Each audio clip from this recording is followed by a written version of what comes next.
Hello everyone, good morning. Today I am going to discuss about the chapter number 3, the world of numbers of class 9 CBSE mathematics.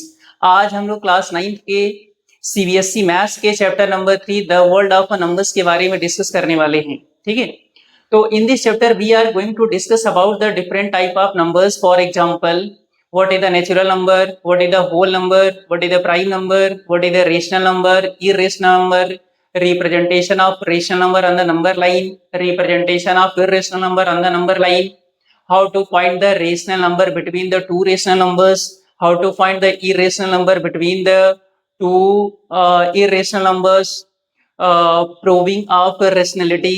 तो इस तरीके के concept को हम लोग पूरे चैप्टर्स में पढ़ने वाले हैं। लेकिन आज के वीडियो में हम लोग एक्सरसाइज 3.1 के बारे में डिस्कस करने वाले हैं और उसी एक्सरसाइज को सॉल्व करने वाले हैं। जहां तक मैंने ऑब्जर्व किया कि एक्सरसाइज 3.1 में बहुत ज्यादा कोई आपको इंट्रोडक्शन की नीड नहीं है। जो भी कॉन्सेप्ट है वो प्रीवियस क्लासेस के कॉन्सेप्ट से रिलेटेड है। तो हम लोग क्या करते हैं, डायरेक्टली इसके एक्सरसाइज के क्वेश्चंस को स्टार्ट करते हैं। अगर कुछ आपको इंट्रोडक्शन से रिलेटेड नया पार्ट्स मिलेगा तो क्वेश्चन के साथ में आपको एक्सप्लेन कर दिया जाएगा। ओके, तो without wasting your time, each and everyone open your book and we will start the exercise 3.1। Okay,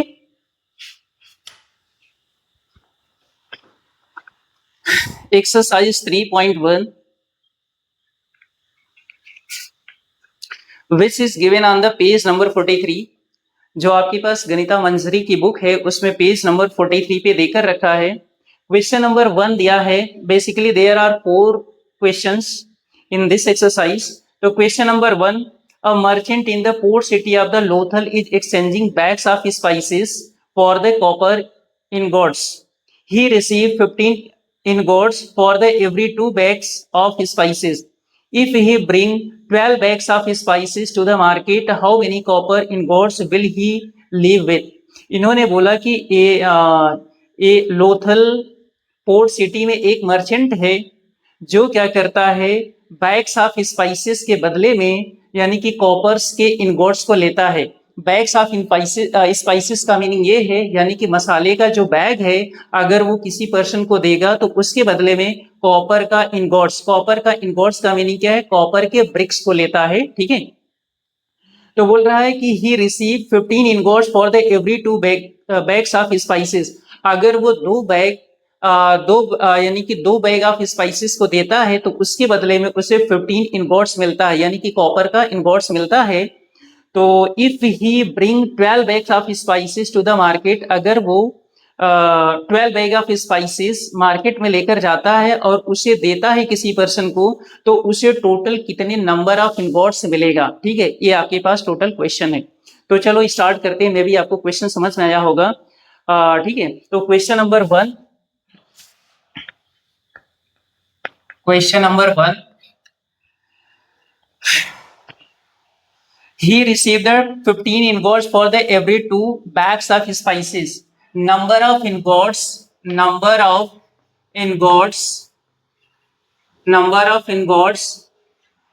for 2 bags of spices, 2 bags of spices।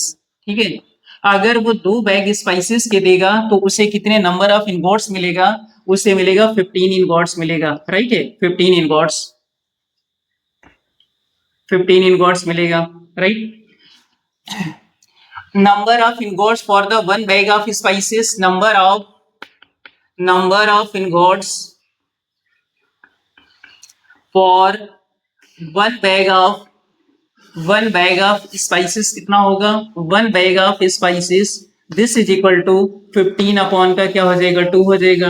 2 bags के लिए 15 इनगोट्स मिलेगा, तो 1 बैग के लिए क्या होगा, 15 अपॉन 2 नंबर ऑफ इनगोट्स हो जाएगा। वो मार्केट में कितने बैग्स लेकर जाएगा, 12 बैग ऑफ स्पाइसेस लेकर जाएगा। तो यानी कि number of ingots for 12 bags of spices, अगर वो किसी पर्सन को 12 बैग्स ऑफ स्पाइसेस देता है तो कितने नंबर ऑफ इनगोट्स मिलेगा, तो 15 अपॉन 2 मल्टीप्लाइड बाई क्या है, 12। 1 बैग्स के लिए 15 upon 2 for the 12 bags 15 upon 2 multiplied by 12। 2 1 जा 2, 2 6 जा 12, this is equal to 15 into 6, this is the 90 ingots, यानी कि उसे क्या मिलेगा 90 इन गॉड्स मिलेगा, ठीक है। And this is the answer, और यही आपके लिए क्या होगा आंसर होगा। क्लियर है? तो question number 1 is done. Question number 2, question number 2, look at the sequence of a number on one column of the Isango bone 11, 13, 17 and 19. What do these number have in common? List common. तो ये बोल रहे हैं कि आपके पास कुछ number का list देकर रखा है, 11 है, 13 है, 17 है, 19 है, ये सारे नंबर में क्या कॉमन है, ठीक है। List the next 3 numbers that fit this pattern. तो आपको क्या करना है, नेक्स्ट 3 नंबर्स को लिखना है जो इस पैटर्न को क्या करे, फॉलो करे। तो मेरे पास जो नंबर्स देकर रखा है क्वेश्चन नंबर 2 का ये सोल्यूशन है। This is a very simple question. ये मेरे पास 11 है, दिस इज द 13 है, और ये क्या है 17 है, और ये क्या है 19 है। आपको ये सारे नंबर को देखकर चेक करना है कि इसमें क्या चीज कॉमन है। तो आप देख रहे हो 11, 13, 17 एंड 19, यानी कि all these numbers are divisible by 1 and itself. ये सारे के सारे नंबर 1 से डिविजिबल है या फिर क्या खुद के नंबर से डिविजिबल है, यानी कि ये सारे के सारे नंबर क्या प्राइम नंबर है, प्राइम नंबर्स है। क्योंकि प्राइम नंबर्स का जो डेफिनेशन होता है, prime number is a number which have only 2 common factor. इसमें हमारे पास केवल 2 कॉमन फैक्टर होते हैं, 2 फैक्टर्स होते हैं, 2 फैक्टर्स होते हैं। कौन कौन से फैक्टर होगा, एक तो हमारे पास 2 फैक्टर्स होते हैं, एक तो हमारे पास 1 होगा, दूसरा क्या इटसेल्फ होगा, यानी कि वो जो नंबर्स हैं 1 से डिवाइड होगा या फिर क्या है वो खुद के नंबर से डिवाइड होगा। यानी कि 11 1 से डिविजिबल है और 11 से डिविजिबल है, 13 1 से डिविजिबल है एंड 13 से डिविजिबल है, ठीक है। 1 11 13 17 एंड 19 ये क्या है प्राइम नंबर है। प्राइम नंबर क्या होता है कि prime number is number which have only 2 factor, और कौन कौन से फैक्टर होगा, 1 होगा और खुद का होगा, ठीक है, इटसेल्फ होगा। तो बस ये हमारे पास कॉमन चीज है, जो सारे के सारे नंबर में मिल रही है। इन्होंने बोला नेक्स्ट 3 नंबर्स आपको लिखना है जो इसमें क्या करे फिट बैठ जाए। तो मेरे पास 11 तो देकर रखा था, then next number is 13 is given, 17 is given, 19 is given. इसके बाद का अब आपको क्या करना है, प्राइम नंबर्स लिखने हैं। 19 के बाद आप नेक्स्ट प्राइम नंबर सर्च करो, 20, 21, 22, 23। तो नेक्स्ट नंबर इधर 23। ये हमारे पास 23 एक ऐसा नंबर है which is divisible by 1 and itself. 23 के बाद 24, 25, 26, 27, 28, 29, यानी कि नेक्स्ट नंबर क्या होगा 29 क्या है खुद से और 1 से डिविजिबल है। 29 के बाद 30 एंड 31। तो 31 एक ऐसा नंबर है जो क्या है प्राइम है, यानी कि खुद से और क्या है 1 से डिविजिबल है। तो ये आपके पास क्या हो गया, नेक्स्ट 3 नंबर हो गए जो इस पैटर्न को क्या करेगा, फॉलो करेगा। And this is the question number 2। Okay, and question number 2 is done, take the screenshot. Okay,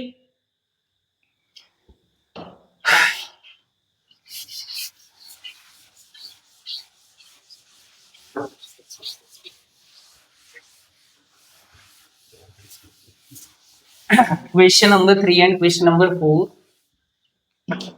Question number 3, we know that the natural numbers are closed under the addition.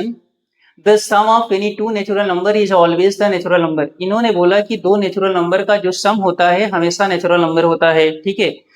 Okay, are they close under the subtraction. ये बोल रहे हैं क्या दो natural number का subtraction भी natural number होगा कि नहीं होगा, ठीक है। आपको बताना है provide a couple of example to justify your answer, और आपको इस बात को जस्टिफाई करना है 2 एग्जांपल्स के थ्रू में। तो कहने का मीनिंग ये है कि इन्होंने बताया कि दो नेचुरल नंबर का जो सम होता है वो हमेशा नेचुरल नंबर होता है। क्या दो नेचुरल नंबर का जो सब्ट्रैक्शन है नेचुरल नंबर होगा कि नहीं, ठीक है। तो हम लोग चेक करते हैं। क्वेश्चन नंबर 3 है, क्वेश्चन नंबर 3 है। तो नेचुरल नंबर क्या होता है, basically natural number is a number which will start from 1 to infinity। तो ये हमारे पास क्या नेचुरल नंबर है। नेचुरल नंबर्स, नेचुरल नंबर्स को हम लोग क्या करते हैं एन से डिनोट करते हैं, और ये हमारे पास 1 2 3 4, ठीक है, ये 5 एंड क्या सो ऑन, ये सारे के सारे नंबर क्या है नेचुरल नंबर है। अगर हम सम की बात करेंगे तो दो नेचुरल नंबर का जो सम है नेचुरल नंबर होता है, ये मेरे को पहले से ही पता है, और ठीक है। तो हम क्या करते हैं, दो एग्जांपल लेते हैं। Late us suppose example number 1, मेरे को सब्ट्रैक्शन वाले केस को चेक करना है। लेट टू नेचुरल नंबर, मान लेते हैं कि एग्जांपल नंबर 1 में ही हम दो let two natural numbers let two natural numbers हमने क्या कर लिया, कंसीडर कर लिया natural number is let us suppose 3 and क्या है 7 है, हमने दो नेचुरल नंबर 3 एंड 7 सब्ट्रैक्ट कर ले लिया, ठीक है। अगर मैं ऐसा करूं 7 माइनस का 3 this is equal to the 4, 7 is a natural number, 3 is a natural number, दोनों का जो डिफरेंस होगा क्या आएगा 4 आएगा, ठीक है, एक नेचुरल नंबर मिल गया। लेकिन अगर मैं ऐसा बोलूं कि 3 minus 7 this is equal to the minus का 4, ये 3 क्या है, एक नेचुरल नंबर है, 7 इज द नेचुरल नंबर है, but minus 4 is not a natural number. तो किसी भी दो नेचुरल नंबर का जो सब्ट्रैक्शन होगा हमेशा नेचुरल नंबर नहीं होगा। This is the example number 1। और एक मेरे पास दूसरा एग्जांपल लेना है, लेट टू नंबर्स, यानी कि let two natural numbers, let two natural numbers are, दो नेचुरल नंबर कंसीडर कर लेते हैं, मान लेते हैं एक को मैंने 5 बोला, दूसरे को क्या बोला 8 बोला, ठीक है। तो दोनों का सब्ट्रैक्शन चेक करते हैं। तो अगर मैं ऐसा बोलूं 8 minus 5 this is equal to the 3, ये क्या है नेचुरल है, ये भी नेचुरल है, तो इसका जो सब्ट्रैक्शन आएगा नेचुरल आएगा। But if you will write 5 minus 8 this is equal to the minus का 3, ये नेचुरल है, ये नेचुरल है, बट ये क्या है नेचुरल नहीं है। यानी कि सब्ट्रैक्शन के केस में हमेशा नहीं, कभी कभी तो पॉसिबल है नेचुरल का सब्ट्रैक्शन नेचुरल है, नेचुरल का सब्ट्रैक्शन नेचुरल है, लेकिन हमेशा नहीं पॉसिबल है। नेचुरल का जो सब्ट्रैक्शन होगा नेचुरल नंबर होगा, तो मैं लिखूंगा क्या यहाँ, natural numbers are not so, are not so show closed under subtraction, closed under subtraction, subtraction यानी कि बोला गया है ये कि जो नेचुरल नंबर का सब्ट्रैक्शन होता है हमेशा नेचुरल नंबर को रिप्रेजेंट नहीं करेगा। Natural numbers are not so close under subtraction, okay. Ancient Indian used to joints of their fingers to count, a practice still seen today। ये बोल रहे हैं कि पुराने समय में हम लोग क्या करते थे, किसी भी चीज को काउंट करने के लिए अपने फिंगर्स के जॉइंट्स का यूज करते थे, okay. Each finger had 3 joints and thumb is used to count them. ये बोल रहे हैं कि हर एक फिंगर में क्या होते हैं 3 जॉइंट्स होते हैं, और जो थंब है ये थंब से हम लोग क्या करते थे इस जॉइंट्स को काउंट करते थे, जैसे जॉइंट नंबर 1 2 3 4 5 6, ठीक है। तो इस तरीके से जॉइंट्स का यूज करके नंबर को काउंट करते थे, ओके। तो how can you count on one hand, तो बोल रहे हैं कि आप वन हैंड से कितने नंबर को आप काउंट कर सकते हो, ठीक है, वन हैंड से कितने नंबर को आप काउंट कर सकते हो। How does this relate to the ancient base 12 counting system, ये एंशिएंट 12 बेस काउंटिंग सिस्टम को किस तरीके से रिलेट कर रहा है, ठीक है। तो हम लोग ऐसे देखते हैं, तो मेरे पास वन हैंड है जिसमें क्या 4 फिंगर्स देकर रखा है, ये थंब है, इस थंब का यूज हम लोग क्या करते हैं जॉइंट्स की काउंटिंग के लिए करते हैं, 1 2 3 4 5 6 7 8 9 10 11 12, ठीक है। तो इस तरीके से यूज करते हैं। तो बोल रहे हैं कि वन हैंड से कितने नंबर ऑफ थिंग्स को आप काउंट कर सकते हो। तो यहाँ पे देखो स्टार्ट करते हैं question number 4। Question number 4, number of fingers, number of fingers, number of fingers in one hand, in one hand excluding, excluding, excluding thumb, यानी कि excluding thumb, thumb को आपको नहीं काउंट करना है इसमें। This is equal to the 4 finger से, ठीक है, कितने फिंगर से 4 फिंगर से। तो number of joints, number of joints, number of joints in one hand, in one finger, in one finger, this is equal to, this is equal to 3, यानी कि one finger में कितने जॉइंट है 1 2 3 3 है। तो number of things you can count by the one finger, number of things, number of things, number of things count by one finger, by one hand is equal to, one hand में कितने finger से 4 finger से, और एक finger में कितने joint से 3 joint से, this is equal to the 12। यानी कि आप यानी कि वन हैंड से 12 नंबर ऑफ थिंग्स को काउंट कर सकते हो, ठीक है। 12 things by one finger, so it is known as the base 12 counting system. तो यहाँ पे कंक्लूजन का क्या होगा, we count 12 things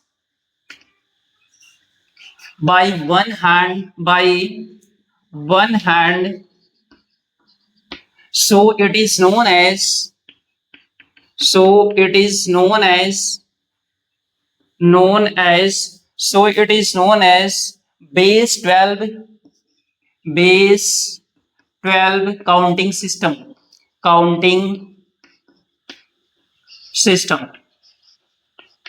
base 12 counting system, okay। तो मे बी क्वेश्चन आपको क्लियर हुआ होगा, question is done and exercise 3.1 is completed. In the next video we will start the exercise 3.2. okay, thank you.